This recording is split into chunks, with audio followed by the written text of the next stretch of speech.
Hi, this is Alex from phpacademy.org, and this is another video tutorial for the new Boston. Now in this tutorial I'm going to be talking about global variables and using them inside functions.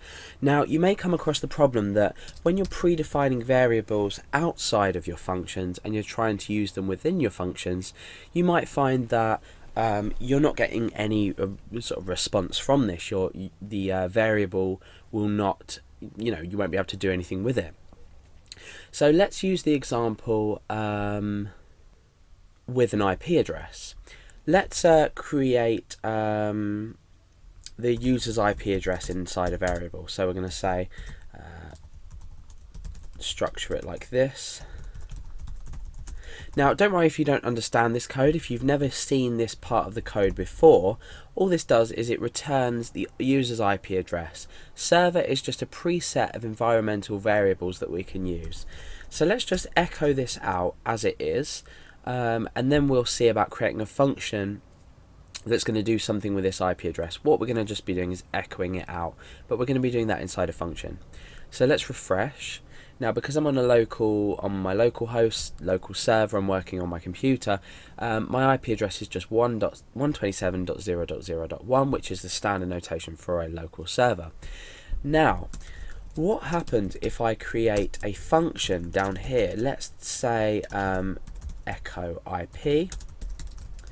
And inside here I just want to echo out user IP. Now you can imagine in a normal program that you've created, however simple or complex it's going to be, wherever you echo this variable out or wherever you do something with this variable, for example we might say, let's say string equals your IP address is, and then we concatenate the user IP on the end of there.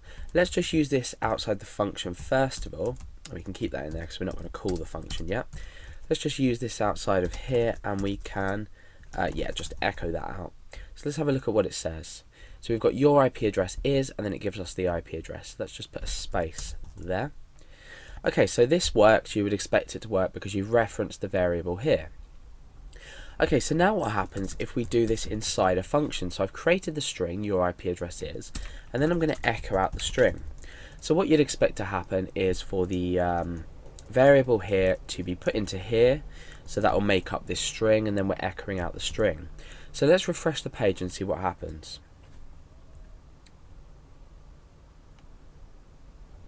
Okay, so we haven't actually called our function, so that's one vital thing I forgot.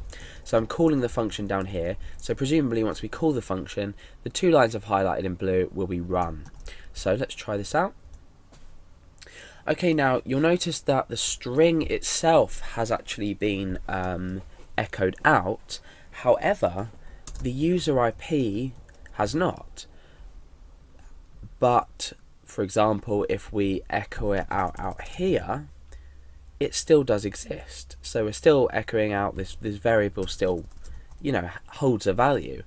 However, what's happening here is we're not being able to access it inside this function. And there's one simple line of code that you can use to do this, and you can put multiple variables within this, but for now we're just going to be working with one. So all we need to do is specify the global keyword and then reference the variable number that we want to make global to this function. So global user IP. Now what will happen is this variable will be able to be picked up from out here, and then therefore it will be put into there. Let's refresh and you can see that it works. We are echoing out this string. The user IP has been gained from this value here. Like I said, you can do multiple things. So if you had, say, another variable here and another one here, you can just separate them by commas. So why would we need to do this? The answer is simple. You might have lots of either static or dynamic variables that you have to define outside. For example, you might have to define it in an include file. You might be including a different file that contains this user IP.